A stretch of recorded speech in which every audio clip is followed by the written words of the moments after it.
We appreciate everybody taking a little bit of their time today to talk about housing with us.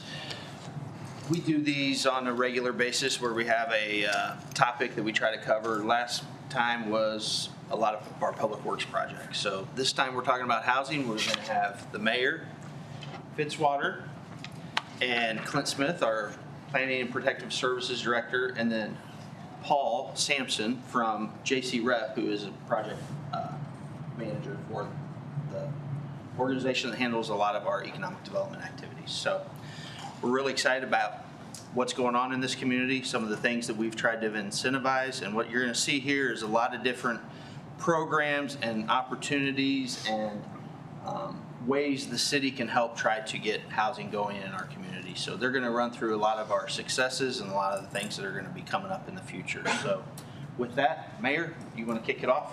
Yeah, I'll just give my welcome as well. I know there's many people in this room been very active. Over the last 12, 15 months, we have, I think I've been quoted as saying, laser focused on housing, but we get it, we understand. We've gone through the housing survey and housing study that was done back in August of 2022 and kind of used that as our launch pad to get the process started. And we've got very talented staff and working with JCREP. We've kind of put an extra emphasis on going from someone just saying, you know, I'm thinking about, to following it up and seeing what we can do to be more effective in helping, trying to get them through the process as quick as possible. And I know city staff has worked very hard to kind of change our game plan here to get through things as quick as possible and get some of these units going. So I think I'm going to turn it to the professionals, and then I'll be plugging in throughout the presentation. But thanks for being here. Thank you, Ron. Again, my name is Paul Samson. I'm with the Jefferson City Regional Economic Partnership. We work with the city and the county and local businesses throughout the community on economic development projects. So one of the things that I always think about, and as we're talking about housing, is why is it such an important topic? Why have we been talking about this for years and years and years? So I think kind of going back to the roots of why is housing important? And really what it comes down to is having available housing is really critical to the entire economic vitality of the community. Number one, it helps with job creation. The employers in our community, the large employers, small businesses, all those employees need to have a place to live. So if they don't have a place to live, they don't have employees. If they don't have employees, it's hard for them to run their business. So that job creation is really number one. That leads right into business and talent attraction. If the community doesn't have any housing and they don't have people because of it, businesses looking to expand or looking to bring new businesses into the community find Jefferson City less attractive because of the lack of workforce.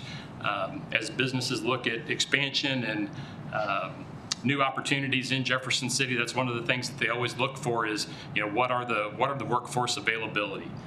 So if we don't have housing, it's a big challenge for those companies that are looking to expand or move into Jefferson City. And then you kind of get into the monetary side of it. By having more people in Jefferson City, there's more wealth in the community, which means more tax revenues and allows us to have more money to fund roads, public safety, all the things that everybody in this community wants to have. Also looking at increased tax revenues from a property tax side. So by having more housing drives property taxes up, which primarily goes to schools, also funds the cities and counties a little bit, but it goes to having a good school district. And also having more availability really helps stabilize the prices. Over the last couple of years, the average housing price in Jefferson City has gone up dramatically, and a lot of that is due to the lack of availability. So having more housing available helps stabilize some of those prices. And then also has the ability to revitalize neighborhoods. Whenever we look at older neighborhoods with less than adequate housing, it doesn't necessarily have to be building new housing. It can be renovation of existing housing units. So all these things are important to make sure that the economy in Jefferson City is strong. One of the things that we have kind of been tracking over the last several years, kind of to gauge where we've been in the past and progress that we're making now, is building permits. So that's a good metric on how many new housing units are coming online. You can see in the upper left-hand corner there's specific to Jefferson City. Going back to 2020, there was approximately 38 building permits issued in the city that year, and it's kind of declined over the last several years. 2023, 17 building permits. That means 17 new houses were built in Jefferson City that year. That's not a lot. So as we look at 2025, and this will get into some of the stuff that Clint talks about, we're already up to, as of, I think this was the end of June, 29 building permits. So we're on pace to have a 5-year record high on number of building permits. The green line there is the number of living units. So that takes into consideration multifamilies and duplexes and things of that nature that may only have a single building permit but may have multiple living units in that facility. So as of this year, we've got 85 living units and 29 building permits. So that tells me that there's a lot of multifamily developments going on, which is really a big need for Jefferson City, because over the last 20 years there's only been a very small handful of multifamily living units constructed. So those apartments, duplexes, things like that. Cole County is on the bottom right-hand corner there. It's been pretty steady, and this year to date we're probably pretty close to being on pace to kind of meet that 5-year average. Another thing we look at, the next step forward, is development lots. So in order to have a building permit and construct a new house, you've got to have land to build it on, and primarily that land comes through new subdivision developments. So you can see there was and a lot of the development has been going on in Cole County. The green bars there are outside of Jefferson City in Cole County, and the blue bars are Jefferson City proper. So you can see that there's been quite a bit of development going on in the county recently. The city has been a little bit behind. A lot of that's is due to the fact that we haven't done a lot of annexation in Jefferson City, and a lot of the land in the community has already been developed. The stuff that's easy to develop has been built on already. So that really goes to show the need to make sure that we have good infrastructure and start looking at long-range plans on where that infrastructure is built.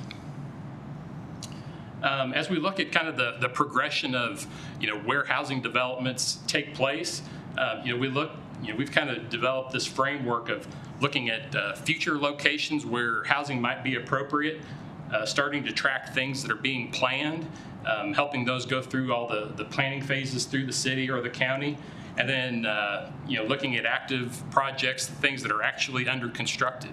One thing that we've learned is we celebrate a lot when something goes through and gets, a development gets approved by planning and zoning or something like that. But at the end of the day, getting an approval at the city doesn't necessarily mean that project starts. So there's sometimes a lot of financial hurdles that a developer will realize that once they go through that whole planning process, that the project isn't economically feasible, and then it just stops. So really continuing to follow up with those developers to make sure that it goes from the plan stage into the active and actually getting under construction. This is a map that I put together that kind of shows some of the projects that Clint will talk about, how they're scattered throughout the community. You can see a lot of development is happening on the south and the west side of the city. A lot of that is because the terrain is a lot easier to develop in those areas, and there's a lot of wastewater infrastructure in those areas. Wastewater infrastructure is really the key piece of what makes a property developable for residential housing. So you can see on there's a few places kind of in the downtown core. A lot of those are infill lots or redevelopment projects. So again, this really shows the need to make sure that there's infrastructure in place, and A lot of people will talk about the lack of development on the east side of town, and a lot of that is due to the lack of wastewater infrastructure. And then if you kind of envision where the Morrow River goes through the east side of town, it creates a lot of challenges as far as making sure that that wastewater infrastructure is in place, and then the topography in that area. And really, that's the older part of town. And again, a lot of those properties have already been developed. I'll let Clint run through some of the other obstacles on housing. Thank you. All right. Thanks, Paul. I'll kind of just start, I think, a little bit to jump back in time a couple years when we were maybe not first starting about housing, but I remember being in a meeting, I think it was the state of the city, maybe with the mayor, and he had mentioned that, the goal, I think, of the city here is to be open for business. And I'm paraphrasing a little bit, but we can't be open for business if we don't have housing for those businesses. And that became a really key, I think, talking point internally among staff. I think, surely among council, that housing is maybe the most important issue we're dealing with right now. And I would go back, if you're curious about how big of an issue, to this slide, because we focus on this a lot, I think. And this is what I looked at a lot. 2023, 17 new units.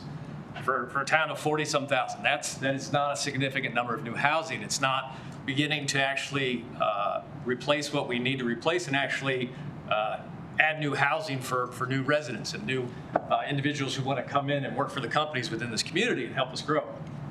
And that really formed, I think, the basis of our internal conversation. We had done a housing study, as the mayor mentioned. We kind of referred internally to more of a housing inventory study. It kind of told us where are our gaps, where are the issues, and I'll paraphrase at the end, and the big one is we don't have enough housing, right? And sometimes you need that study to tell you you don't have housing, you need to take some action. And once we started looking at the numbers, I think we realized it's a very serious problem. We need to take some kind of action now to really start moving that needle. Some of the information from the housing studies that said you need some supply strategies. You don't have enough housing supply for what you need to grow. In there too, they also mentioned, they interviewed some individuals in town, and they said, hey, what are the obstacles? I mean, we could talk about not having a supply, but if we don't know what the problems are, how do we fix that?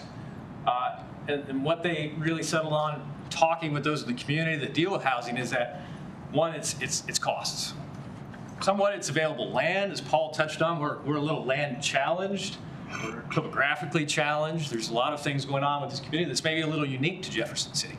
Doesn't mean we can't still grow, but we need to kind of acknowledge that and look at ways of trying to mitigate that. Just as kind of an example, I think, just to kind of put that out there for what developers do go through when they build housing, there's quite a bit of infrastructure investment that's required. So they put in nearly probably $25,000 of public infrastructure, so streets and sewer, sidewalks, that's required for every housing building that they put up. So new housing. So there's that upfront costs. And when we started looking at this and sitting down internally, we said, okay, how do we get after this problem, right? And so we started looking at, well, what do we do to really go out there and engage the developers and find out what they're planning, what would actually move the needle for them to get them to start some of these projects. So we actually developed an RFP, and we did just that. We said, listen, development community, we're prepared to maybe meet you where you are, but tell us what you're working on now. What are the projects that you've got in the hopper, but for some reason they just haven't made it over the finish line. They haven't quite got to that point where you're going to pull the trigger on that. And we asked quite a bit of things in this RFP. We said, hey, what kind of housing are you going to build? We're looking for ranges of housing. It doesn't have to be single family. We like multifamily. We like two family. We like infill projects. We're looking at the whole gambit. We're not focusing on one thing, because as the housing study told us, we've got gaps all up and down the spectrum. So if we get some high-end housing, great. If we get low-end housing, not low-end, but income-based housing that's available and affordable for those in the lower income ranges, that's also good. We're not necessarily going to focus on anything with this project. We just want to know, how do we get you off basically where you're at right now and get you moving? Because this, again, is kind of the issue here. So that's our growth from 2010 to 2020, so pretty flat. So how do we get more people in those houses in this community? So we put out this RFP. We said, tell us your projects, And then we're going to sit down and look at what's the best way to address those things. So what did we hear in those RFPs? Well, we heard a lot of the same things we think that we got out of the housing study as far as the challenges go. Infrastructure costs, building costs, land costs. It's expensive. So we said, okay, well, if we're really going to meet you where you're at, we're going to try to find a way to mitigate those costs for you. So we decided, let's go ahead, let's put some money towards that, and we'll offer an incentive. And so that's where we came up with the housing incentive program that we started last year. So we said, for every housing unit that you can build, we'll give you $5,000. It's simple as that. We talked about a lot of other initiatives and methods to do this. Some were very complicated, but then we said, what's our main goal here? Our main goal is to get housing, and honestly, to get housing quickly. We don't want to wait 5 years to see a project come through. So we put a deadline on this. We said, what can you do in the next 2 years? Because that's what we're interested in. We're interested in seeing, we want to see permits in the next 2 years. We want to see growth. Can you do that? If you can, then maybe we'll partner with you to help that happen. So based on that, we reached out to everybody that submitted an RFP application, said, who can do it in the next 2 years? And we've got 6 takers. So out of that, we have 112 new units as part of the first, I say 1 round, it's technically 2 rounds. We did 2 RFPs. 112 units that we've got agreements with that if they are able to complete all those units, they would get $5,000 per unit. So 112 units in the next 2 years, which is almost 60 per year, which is almost 3 times what we've built over the last 2 years. So and we're not necessarily going to say that all these are going to come to fruition, but we're working with them hard, and I know they're working to make this happen. And so if we can get all this on there, I think it's a really good start to kind of starting to move that needle a little bit. And I'm going to go through real quick. It had a list there of the 6, but I'll kind of touch on it because you might see some of these projects going on in town, so you might be curious.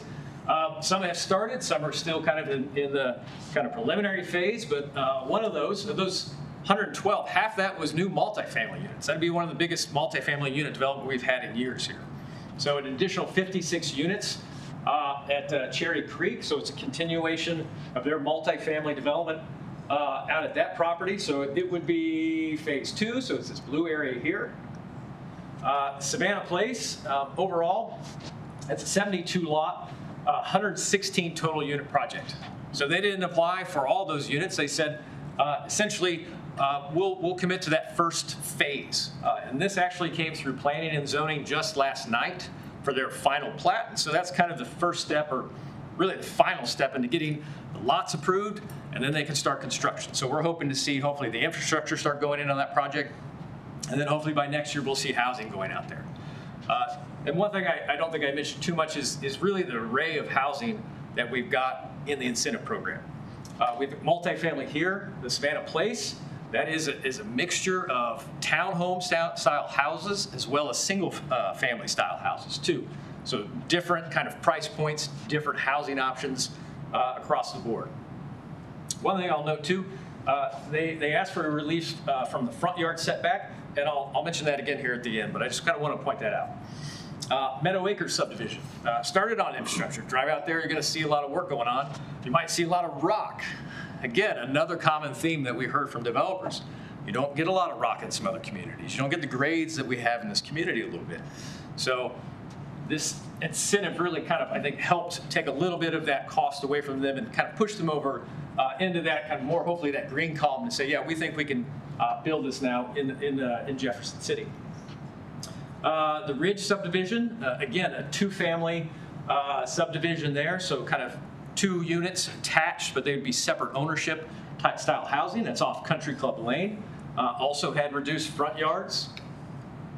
And this one too, Paul touched on this as far as kind of infill opportunities. And where infill is really important is these are really great types of projects for the city because we have infrastructure there already. So the more infill that we can encourage, the better. We already have the streets there. We have the sewer there. No infrastructure is really needed. So if we can get lots like this and infill them into communities, one, I think that just helps kind of stabilize those neighborhoods. You have housing, you have new people in those areas, but it's also a lot less intensive for the city to maintain because we have that infrastructure there already. So CMCA's got 5 units, and this is kind of an example of one they've done in Columbia already. And then Also kind of touching on the far end of the spectrum, we did ask for rehab projects, and so we had one here that went through kind of rehab and then had new tenants in it. So we're looking through, for our 6, we have really a range of multifamily, 2-family, single-family, and rehab. So really, I think it kind of, I don't know if we're going to get that kind of spread every single time, but it's a really good kind of spectrum, I think, of housing opportunities within the community. And we have a few here, too, of other planned projects that we have coming. One of those, you've probably heard about these a little bit. These aren't part of the incentive, but they're ones that we're pretty excited about as far as new housing opportunities within the community. Walnut Hills subdivision. So this has gone through City Council as a preliminary plat, 230 new lots. And I think where this one really stands out is, again, the variety of housing options here. They have some areas of this subdivision, I believe it's this section here, that's going to have some smaller lots. I think it's 40-foot wide lots. And this builder is recognizing that the housing that is being asked for today is different than what it was being asked for 20 years ago. Not everybody wants large yards. Not everybody needs large setbacks from their neighbors. People, and I'll paraphrase a quote from last night at the Planning and Zoning Commission when we were talking about housing. Some of the realtors on there said, I think the question was asked, what are people asking you when they're looking for housing? Are they asking for bigger lots? And like, no, they're just looking for housing, anything. It's something that they can afford. And so this is going to really check a lot of boxes on that price point spectrum, because we're going to have houses on some smaller lots, but we're also going to have some larger lots here along the edge there. So you have really kind of this whole community of incomes, a community of different housing styles, right there on the kind of the edge of the city, there on Route C in Rockbridge. So pretty exciting project. Wildwood Estates. This is, again, another kind of 2-family, so 2 attached units. It'd be different ownership. It's a little bit different. They're actually proved to have kind of gated entry, so it's going to be a private street, private infrastructure. But I think the more important thing there is this extension of Wildwood. So it's a project the city and county is working on to extend a street. That infrastructure is really directly leading to new housing. So I think that's kind of a positive, I think, kind of a win there for that infrastructure cost that we're putting out. So this is resulting in additional development and additional housing within the community. Stronghold Landing, again, a project that the city was able to partner with this development, and we have Community Development Block Grant Disaster Relief Funds. And so we had money that we could actually package with them. They were awarded a low-income housing tax credit and helped make this project possible. But again, 40 multifamily units, CMCA's partners over there. So really great project. Again, another multifamily unit. That's one of the ones that we saw with our 85 new housing units this year. Is part of that is those 40 units there. Construction hopefully complete early 2026. And one thing I'll touch on real quick is another project which maybe doesn't get talked at as much about in the housing realm, but is very much a housing project, is the city's East Capitol Avenue redevelopment project. And so this is, if you're not familiar with it, there's a lot of properties owned by a certain owner, kind of East Capitol area. The city was able to take those properties. They had gone, basically, they'd let them become derelict and dangerous. So we were able to acquire those properties. And we are now working with developers to redevelop those sites. And a lot of these are going to have housing. So over the next, hopefully, few years, you're going to see new development along East Capitol and maybe up to 20 new housing units along this area, too. So again, people on the streets creating this vibrant neighborhood in the East Capitol that once was that in the past, I think. So I'll turn this back over to Paul now for a few additional active housing. Yeah, so most of the projects that Clint talked about are either just completed or just getting ready or in the process of going through that planning process. So again, going through the planning process doesn't mean that it's actually going to start.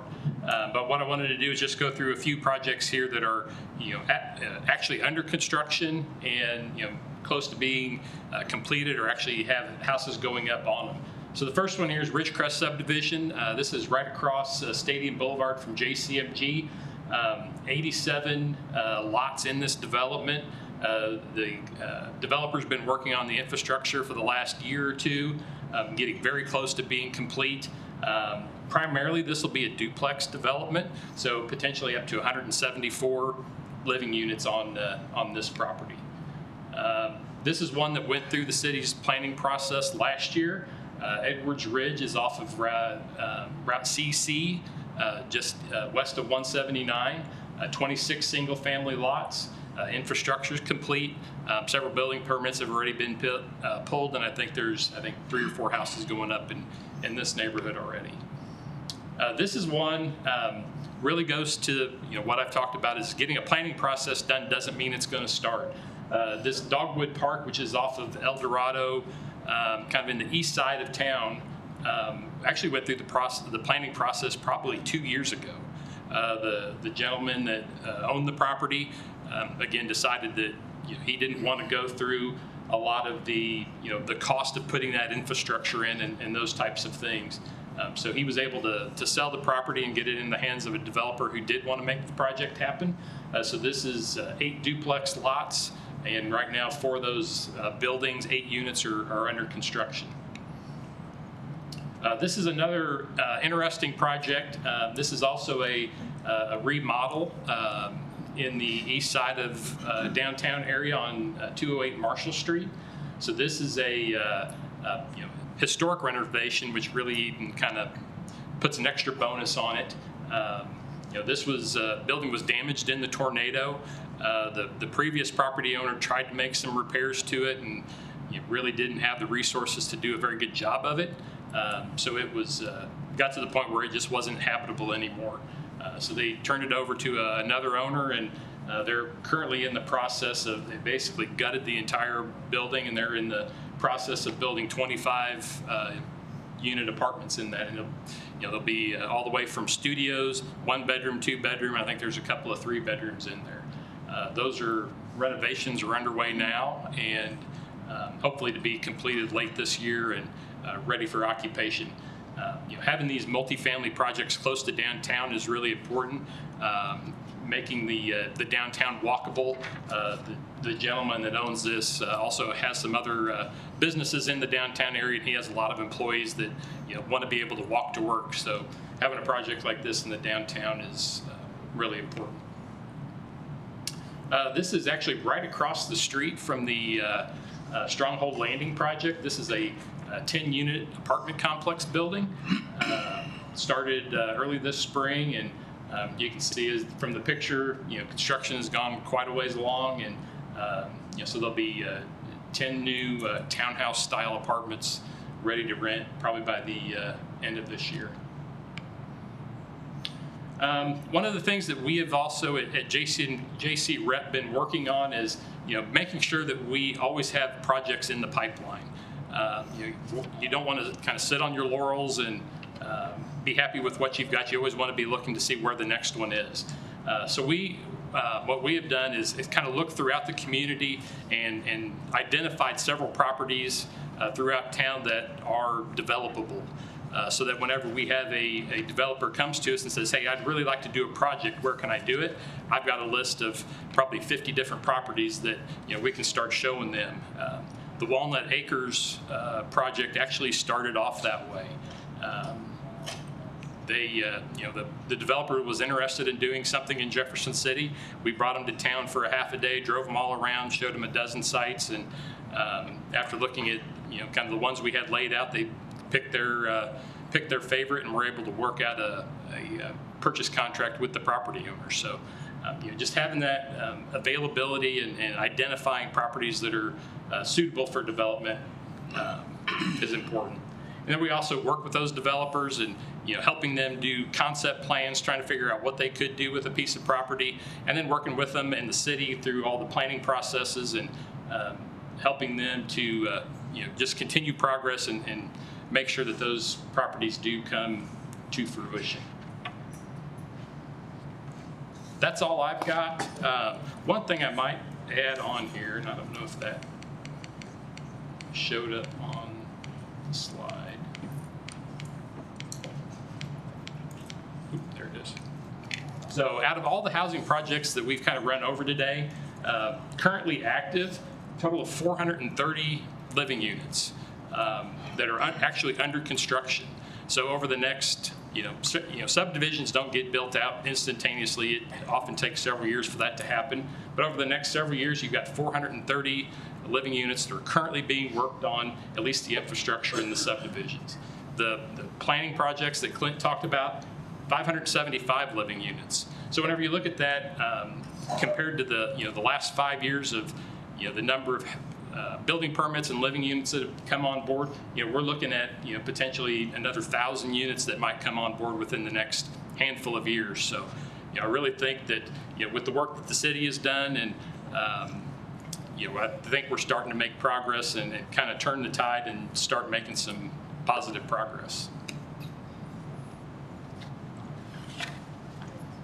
Clint and Paul, thank you very much. I mean, a lot of information. I just wanted to make a couple comments and then we'll get into questions. I know there's some folks that have questions, but as Clinton indicated, when I first came in, we talked about open for business, and obviously there's a lot of things that a government does that doesn't meet business models and business principles, but this clearly was one, and I appreciate staff kind of catching that vision. I mean, we had historically just kind of waited for people to come to us, and if things fell through the cracks, we didn't really follow up. And it's not I'm not trying to cast negative on past, but I mean, we needed a different business model. As you saw from the charts and the graphs, it wasn't working. So we kind of took some ideas that Mr. Crane was able to use in other communities. Staff did an amazing job of working with council and working with us and kind of putting some ideas together. And when you're running as a business, you have to use some business principles. If you were starting a new business, which this kind of operation is, starting a housing business, you use a lot of different tools. One of those tools are incentive programs. You have to get that first batch of customers or clients or builders into the program. And we got some pushback early when the incentive program was announced and the dollars were announced, and I tried to kind of compare it to if anybody's built a fire, campers, scouts, Christmas time. When you get that fire started, a lot of times you use kindling. You use it to get it started, to get that roar going. You don't continue to throw kindling onto the fire once the fire is roaring, and we're not going to continue to throw dollars into this incentive program.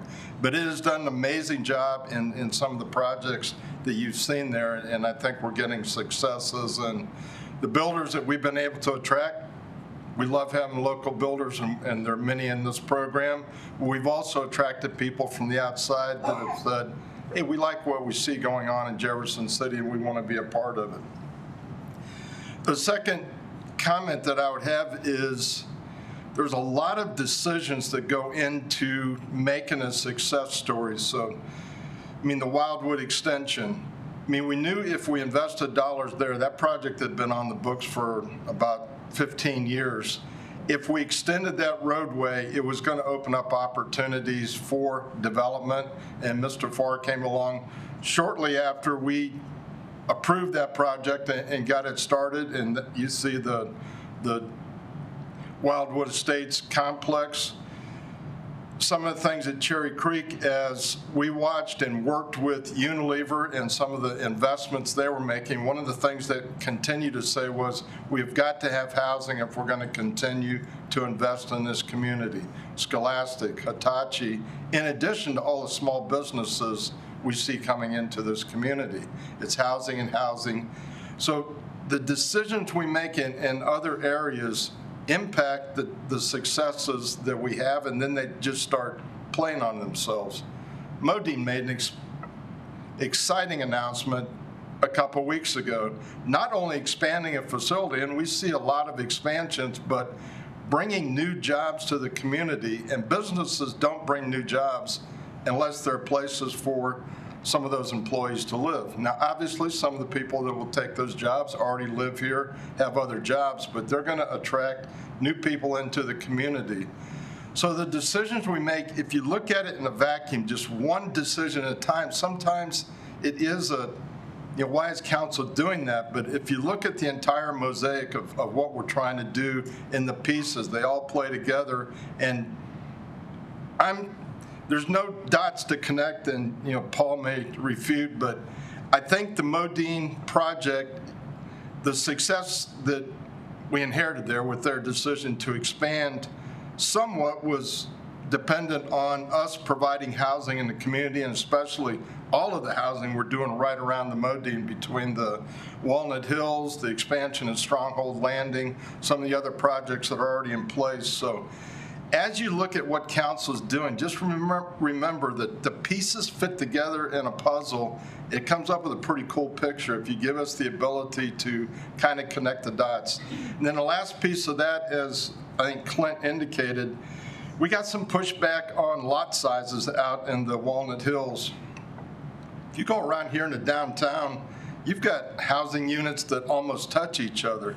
There was a time when we built on very small lots. As people moved out to the suburbs, the lots got bigger. But as people come to us, and the developers, and you saw many times the council had to waive the guidelines and the setbacks and the requirements. As a city, if you're going to be successful, you've got to adapt to what the marketplace is asking for. You can't continue to say, code says, we're holding firm at that. And we've done that in the past. We have driven people. You go out to Lynn's exploding, Ashland's exploding. They're building in Columbia on the south side. And it's always frustrated me. People say, we can't build in Jefferson City. Cost of supplies are too high, cost of labor is too high, name the number. And I said, well, they're buying the same materials in Lynn, Ashland, Columbia. They're using the same labor pool. What are we doing wrong here that's not working? And again, I compliment our staff. I think they have taken a fresh look at what we're doing in housing, and I think the successes are there. So, questions? What didn't we cover that you would like to? Councilman? Jared Thomas, City Council, 3rd Ward. Can you address a little bit the price points for all these units? And possibly what the roadmap going forward is. Modine is a great success story, but in my brain I see Walnut Hills is already spoken for, basically. So those are my two questions, price points and going forward. Yeah, I mean, I think out of all the projects, really the price points are all over the place. You look at the Wildwood, as a gated community with private streets, that's going to be on the higher end of the spectrum. The Savannah places, I would probably call that kind of the middle of the road. And there are, several different styles, whether you wanted a single family house or whether you wanted to be, 2-family attached. And then you get into the Walnut Hills, which, as Clint said, is really a different concept than what we've done in the last 30 years. Since I've been doing this, Jefferson City has basically built the same house, anywhere from 1,500 to 2,000 square feet. And what it comes down to is because of the cost of building, both from the infrastructure side and from the building materials for the house itself, that typical Jefferson City house isn't affordable for a lot of people anymore. So you've got young professionals coming out of college, working for the state. That starter home is now $350,000, and for young folks like that, it's just not affordable. So we've got to do something different in order to make those houses more affordable. So whenever you look at the Walnut Hills, it's a little bit smaller house, a lot smaller on the lot size. And to Clint's slide of $800 to $1,000 a foot just for the streets, whenever you can reduce the width of that lot by 10 feet, well, that's $10,000 that's coming off the price of that house right off the get-go just from the property. So that's really the good thing about the housing incentive program. Kind of all over the spectrum, and most of the projects that are coming through the planning process right now, they're really all over the place, which is a good thing because we really need to have available housing all across the spectrum. Well, the other thing I would say is if you read the housing report, one of the things that it showed that there are a number of people in our community living in less house than they can afford because there aren't options above them. And as those options become available, they move out of those smaller starter homes. That opens up the marketplace for people that need that starter home. But we've got people that are trapped in starter homes that just can't find the area of town they want to live in or the bigger house. So as they move up, that opens up the market, and it just feeds on itself. And if I could, I'll jump in on Yeah, that. absolutely. Forward. So I think it's really important to recognize, we saw the slide with the building permits and how low they were when we got here, and that really took a planning process. So we started in late '23.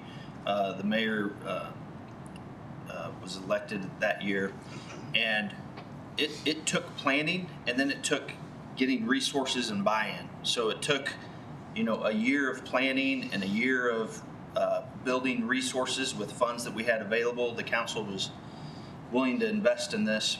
And what I like about this presentation is you see incentives and investments, and we're really trying to focus going forward on treating residential development like we have economic development in the past. We've had a lot of success on economic development in the past, and a lot of the tools are very similar. So it was really important when we started this. We said we're going to start treating residential development like we do economic development. How can we help? How can we incentivize? How can we get it going? And what's really important, if you look at our last census, you saw a population decline. That's not good for a community. It's not good for investment in our community. It's not good for the businesses in our community. So what we really want to do is take what you see here and really try to keep this going for the next 4 to 5 years. The council made a wise decision, I think. It's a little bit harder to administer, but we're going to continue to try to use those funds that were given to us to support residential development and create a revolving approach that will continue to hopefully pump money into that program. We've also put in this year's budget that's going to be coming out soon a recommitment to try to keep this going as well. And I think it's important to get to 2030 and try to make a difference with that next census, because we do not want a second census in a row showing a declining population. And I think a prime example of that is Cherry Creek. I mean, we had a major employer, Unilever, saying we need housing for our individuals. We had JCREP saying we've got to do a more aggressive job at looking where our opportunities are, and that's a stalled project that maybe with some discussions we could get them to re-energize, and then the incentive program to move them over. So all the dots connect if we do it right and we have the right people. And the incentive program, I think, is probably what tipped that final decision on 56 additional units, close to a major employer in our community. And I mean, we just hopefully continue to build on those opportunities. Susan? So, you said like mid-range and high range, but can you give actual numbers of what some of those projects are going to go for, your estimate? Because I know with the rising construction costs, it can always go up. So I know Savannah Place, they said that their goal was to be able to put people in homes for under $300,000. Again, like I said, the typical Jefferson City home is $350,000, so they want to be under $300,000. I think probably the single families will be right at that. The townhouses will probably be just a little bit under that. The Walnut Hills, I think they are planning on being as low as $250,000 to $275,000, I believe, with some of the smaller homes, and then they go all the way up to $400,000 or so on the larger ones, kind of around the perimeter of that. So, and that's on the purchase side, and then we also have rentals in this program as well. So, Where are they going? Like Cherry Creek. Cherry Creek is, I think right now they're, I believe, in about the $1,300 a month range. The newer units are probably going to be just north of that. One thing that you look at as you look at other communities, the housing cost in Jefferson City is still dramatically below anywhere else in the state of Missouri. We are one of the lowest housing, as much as it's gone up, we are one of the lowest cost housing cities in the state. And that's a good thing and a bad thing. It's a good thing and a bad thing, because really the bad thing is that particularly on the rent side. So if a developer comes in and says, I'd like to build some new apartment buildings, and you look at the cost of what it costs to construct that facility, and if they say, well, I need to be able to rent these things for $1,800, $2,000 a month, pay for the project.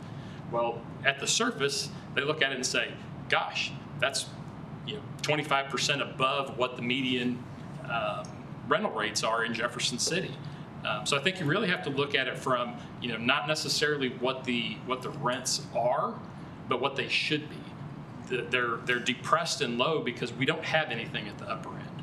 So by developing new on the upper end of things, as the mayor said, people are living below their means, and that was shown in the housing study, gives them a place to move up, allows people to backfill into those existing units. And once you trickle that down far enough, it really makes it, to where the landlords at some point who own the kind of the lowest level and worst condition properties, it's going to require them to improve those properties, because right now people will live in that because there is nothing else. If people have more options and are able to move up into something better because that something better exists, it's going to force the people on the low end to really improve those properties and bring those up to a more livable standard.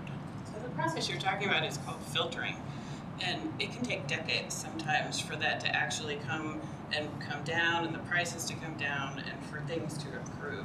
The trickle-down filtering theory, it's not a quick fix to those lower-priced units. It's not a quick fix, but you got to start. I like the adage. When was the best time to plant a tree? 25 years ago. When's the second best time to plant a tree? Today. So really, that's what we're talking about. Is that we can't stop for. And not make progress. So we've got to do something to start that process, because housing is not a quick fix. You're exactly right. Going through a planning process takes 2 years. From the time you start the planning process to get the infrastructure construction done, to get to where you can actually build a house. And really, from a developer's side of it, that's a real challenge, is the development community. Jefferson City does not have a lot of developers, and that's why we've looked at going to out-of-town companies to help with that, because it takes a lot of resources and it's a lot of risk to develop housing. On a typical subdivision, you've got to buy the land, you've got to pay to go through all those planning processes, you've got to build the infrastructure. So that developer, by the time they're ready to start building the first house, is millions of dollars into a project.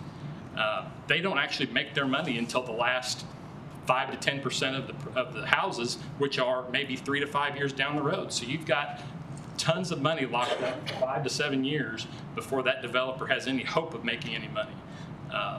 So again, that's why we've got to start somewhere. Just to kind of address this point there, 40 of those units are going to be Stronghold Landing, which is LIHTC affordable housing properties. That's correct. And I think to stress the importance of that in the LIHTC program, how that helps offset some of these costs you're talking about, to where we can keep those rents below market rate, to have those housing units available for the, those who need the most affordable housing. They're not obviously going to be buying $200,000-$300,000 homes, but we can get rents coming in under $1,000 for those developments. Well, and I know, well under 1,000. Yeah, and I know you said before, and lots of other developers, you cannot build for what is government definition affordable housing without government assistance. And that's where that LIHTC program comes in. That's where the city's CDBG DR money can come in. I know that the city is still looking at ways to utilize those funds, and those are very, very restricted funds that have to be used towards that low to moderate income housing area. And I would say one place where you can really drive down the cost, and they talked about it a little bit earlier, is those infill lots, because you don't have all the infrastructure costs. So you can really get that price point down when all your cost is on the structure itself. And in some of these smaller neighborhoods, they're small lots anyway. So you're looking at about 1,000, 1,200 square foot home. I don't know if you know the price point on the CMCA homes that are, what are those, do you know? Yeah, so it's gonna be like 130 to 160. Yeah, so I mean so 5 of those in this are those, and we'd love to keep that going. We'd love to continue to see those infill lots, because we're building back neighborhoods, and we're taking what used to be a economic driver in that neighborhood. We had to probably do a demo to get that old house out of there, and now the reinvestment that happens there will bring life back into that neighborhood. So mine's kind of along the same lines of the recent questions, that it's been 6 years, a little more than that, from the tornado, and we lost 150 units, and just about all of those were workforce or affordable housing. This is great progress. I'm glad to see it. Just about all of it is market rate, which is great. We need all that housing, and it's going to have the impact that Paul has mentioned for helping with the low ranges also. But I only see the Stone Landing as the 40 units out of all those units, and we lost over 150 or around 150 units. So we're still in a big hole in terms of workforce housing. That that's our government employees, our city employees, hospitality, all sorts of employees that we're going to need. So I just want to make that point related to this. Great progress. I'm glad to see it. We need more of all types of housing, but certainly don't want to forget about our workforce housing. Yeah, and I think it's important to just note that we have housing incentive, we have new projects that we've been really trying to be more proactive in going out and get. But this isn't the entire housing program, right? These are all components, and we're working on lots of different things to bring housing. Because I think the one thing we've learned over the years in housing, it's not one thing that's caused this problem, not just local, across the country. It is a myriad of things. Last night at Planning and Zoning, we talked about bringing forward some new zoning changes too, to kind of take away some of those obstacles to housing. So, we're not doing this instead of affordable housing. We would love to do affordable housing, but we have to get kind of that infrastructure going within the community, because we've lost all housing for the most part in growth. And so we need to get that going. And when we do that, I think we can start shifting our focus. We have additional resources available. We'll have, I think council is going to hear a proposal about another LIHTC project on Monday night. So there's I think it's two projects Monday night. So this isn't an instead of, this is a kind of a shotgun approach to the housing. We have to touch lots of different things to move it. And I would admit, we're behind. And a perfect example, Councilwoman Schlueter's in the room from Holt Summit. Good to see her. I worked with her a long time ago. Holt Summit was doing incentive programs to boost residential development 15 years ago. They were seeing double-digit population growth as we were seeing decline. The town I was in last, Moberly, we were doing this 10 years ago. Now we're just now doing it now. We're going to try to catch up, but it takes strong leadership, it takes a vision, it takes a team that's able to complete the tasks. And I think we got that, and we're doing that now, and you're starting to see the fruits of this. I think for the last 5 years, we knew the tornado happened, we knew we lost units. What did we do? We're doing something now. Yes, ma'am. Okay. I'm from Jackson County. Okay.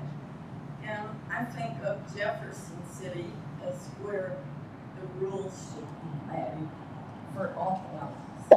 I purchased a home 2 years ago, 1,400 square foot, no basement, $300,000 in Jackson County. And in 2 years, it's gone up to $320,000, $4,600 in taxes. A lot of people my age, I'm 78, lost their homes because they couldn't pay taxes. What is the deal with this?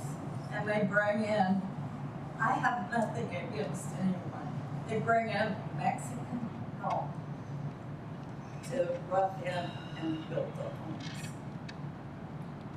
What the heck? You guys are supposed to be our government and make it so we can live comfortable. What is going on? $4,600 in taxes. I know the state legislature has worked on that. There's senior property tax freezes that they've put in place. That's Just a city lot in Shiloh Estates on 50 Highway in Lone Jack, Missouri. I tried to move to Taft. What is it? It's all going up everywhere, crazy. Thanks. My name is Barbara Randall. I'm not a resident, but I do own property here. And a couple of things. First of all, I want to applaud the city for all of this new development. Whether it's the incentives, the hard work, people willing to take the risk, I think it's awesome. Couple concerns, I'm not telling you all anything you don't know as planners. We're getting farther and farther out. We have a transportation issue in this city with bus service and everything else.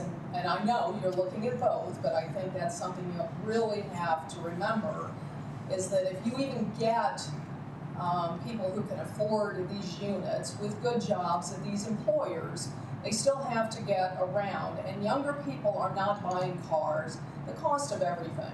Again, I'm not telling you anything you don't know, but I hope in the planning process you consider expanding public transportation 7 days a week, way past 5 or 6 o'clock in the evening. The economy runs 24/7.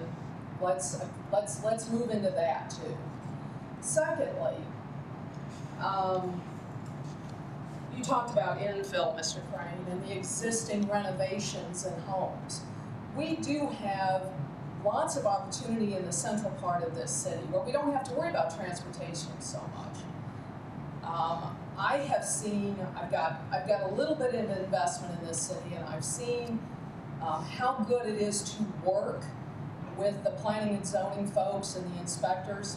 I applaud you guys, but the thing that concerns me is that in renovation projects and even new building on these infill lots, is that the cost of building on the infill, and I own a couple of just vacant lots, and the renovation issues, is that we have serious issues since COVID hit with the lack of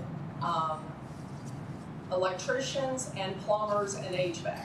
Electricians and plumbers are the worst. HVAC not so much. But I go into a renovation project and all of a sudden, because there is no competition with electricians and plumbers anymore, they can charge anything they want. So you know what? As an investor, as much as I'd like to put that house back on the market at a reasonable cost, I'm looking at $20,000 to rent, to rewire. You take it down to the studs, because I like doing things right, most of us do. You take it down to the studs, and an electrician wants, because there's so much limit, there's so few electricians that are approved by the city to do a reno, that these guys are frankly, because they can, charging ridiculous amounts of money.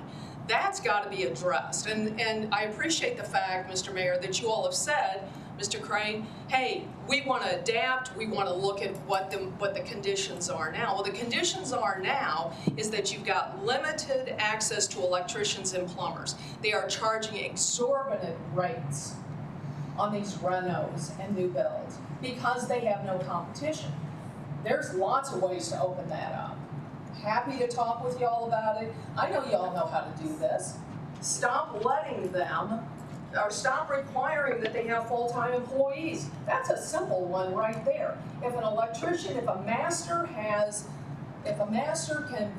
pass your requirements for the city to get a license with the city as a master electrician or plumber, let them hire employees as they need them per job. Don't put that extra cost on them to have full-time employees. And I guarantee the cost will go down for those of us, and frankly the new builds, for those of us that will invest in these infill lots and these renovations. So, and that's particular on the plumbers and electricians. Yeah, that's what I've noticed. I lived here in St. Louis 10 years ago. It's like twice as much. It's because there's no competition. It's the COVID creep and the whole COVID excuses. Well, you know what? You can only use that excuse for so many years. The cost of building materials are a problem. Yes, they are. They go up, they go down. We've got chaos right now. Nobody knows. It's okay. We have to live with that, at least in the current environment. But we can open this market up to the trades. We can get those masters the list much longer and give consumers and builders and investors and frankly, you know, just homeowners the ability to get these services at a reasonable rate. And I appreciate that. I mean, we're always looking, I think, for feedback on how we can be more efficient and how we can help the development community. You know, we have to balance a little bit of, when you're talking about building codes, it's very much a life safety issue, right? So we want to make sure that we are keeping high standards here for the community, but also making sure that it is competitive enough where we're keeping prices down. I know for convenience factor, we put our list of licensed professionals on our website. I think last time I checked, there's between 60 and 100 individuals on those lists. So if you haven't checked that list, that might be something you can look. Now back to your list, and I'm not disputing this. Think of how many you had on the electricians and plumbers list pre-COVID versus how many are now.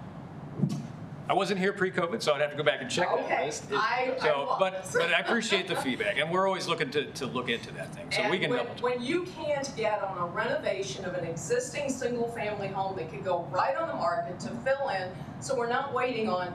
Again, I love all this new development. I think it's awesome, but there are things, very practical things that can happen to make this easier to fill in the lots, to get these homes renovated and get them on the market. And to your point about the way other cities do it, if we don't preserve the center part of this city, we're going to have a problem. Y'all are doing Capitol Avenue. It took way too long, but that's okay. It's being done. But if we don't preserve the center part of this city, and we'll take we can review that. So, and like I say, I mean, I think our standards are pretty similar to the communities around us. So maybe they're doing some things that we're not. And I can tell you that you know, we've had those conversations. We want to make sure that we have licensed professionals available for renos. We were looking at the numbers just the other day. We've actually had pretty high numbers as far as investment in the community for remodels and additions in the residential sector. So we're actually very busy right now. And so that could be playing a part into it too. I think there is a lot of growth. There is a lot of renovation in the city. We're seeing investment in the community. And so maybe those licensed professionals aren't keeping up, and that might just take a little time for us to kind of pull in a little bit additional, I think, professional help in those areas. So, but it's good to hear, I think, on the ground that there is that struggle, and we can see what we can do about it. And I see Molly taking notes back there, so maybe we found topics for a couple more coffees in the future to talk about this topic and the tax topic. I mean, the tax is a little off of our. We don't do a lot in property taxes in the city. Those dollars go a lot of different places, but I appreciate you bringing that up. I think we do have the luxury of having State Tech not too far from us. I mean, their classes are, I think, at max capacity. Our challenge is to attract those students back to Jefferson City and not let them get to some of the other markets.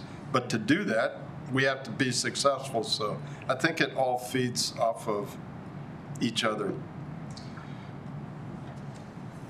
One last question. Anybody? I got one. I just can't help but on this mass transit, these buses, $3 million, $3 million out of the city's budget. Is that right with your gut? All that for that system here? Well, it's a grant match program. Yeah, but I mean. But we match it about 1.2-ish, I think. So anybody? Yeah, it's costing the city about $1.2 million. The federal government puts a lot of dollars into the mass transit. Borrowing.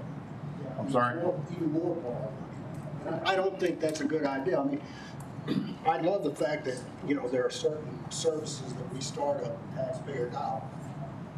But once we get those services begun, they are supposed to pay for themselves. In other words, the fares that are charged should pay for the operation of that service. We've never even gotten close to that. Not only have we not gotten close, Columbia, look at the bi-state in St. Louis. Look at their financials and look how much money they lose. Now, I'm sympathetic toward people getting transportation to work. I own dry cleaners, and the people that work for me didn't make a lot of money. But there's got to be a solution to the problem. And it doesn't involve spending tons more money on a service that people don't use. And there's not, you know, when you talk about transparency, I would really love to see some transparency about the ridership. Who's riding those buses? Who's riding? And how much is it actually costing us? And we need to look at the cost versus the benefit and make a reasonable decision that's fair to every citizen of this city and not just to a few that think we ought to have 24/7 transit, mass transit, when we're not big enough to do that. I mean, maybe a loan program will help people be able to buy transportation. I saw one of those at one time, but for God's sake, they wanted 12% interest to loan these people money to buy a car. That's ridiculous. Well, there is a transit commission, so that would be the first place to start the discussion. I will say, I mean, I don't know if you rode mass transit in DC, New York, Chicago. You're standing side by side with people. All mass transits lose money. They are not money makers. I mean, we've had the discussion at council, we've had it in the transit commission. I mean, you have to balance the responsibility of the city of trying to help people get around this city versus the cost of it. I mean, that's the decision the community is going to have to help us make. But I mean, we have a commitment. We have looked at micro-transit to try to enhance the transit system. The state of Missouri has looked at it in pockets, and we're trying to do a better job of looking at the micro-transit issue here. But transportation, mass transportation is a losing proposition. It's just, what commitment does the city want to make to moving people around the city and getting some vehicles off of the street? And again, we're a city that's spread out in the hills, and it's hard. I mean, our committee or our staff works tirelessly rearranging those routes and trying to make them efficient, trying to get them to places where we've got people that want to ride them, will utilize the service. I mean, we had one rate increase since I've been on council, and we got massive pushback on that. Again, I think that's probably a topic for another coffee session, but you know, I appreciate you bringing it up. Again, one final question? Sure, go for it. Yeah. We go on lots of bus trips. We see lots of cities. They are tearing the center towns down to build on the highways so they can make money at the malls. The big stores, Walmart, all of them, building on the highways. Us common people don't have a chance. Those are going to turn into museums or they tear down. Because everything's going by the highways. And it started, I went to school at Oak Grove. We got truck stops on the highway. So much for anything being in town in Oak Grove. It's all out by the highway. Well, thank you for your comments. And thank everybody for coming today. Also, get a donut on your way out, because Clint Smith challenged me to a donut eating contest with everything that's left over, so we need these gone.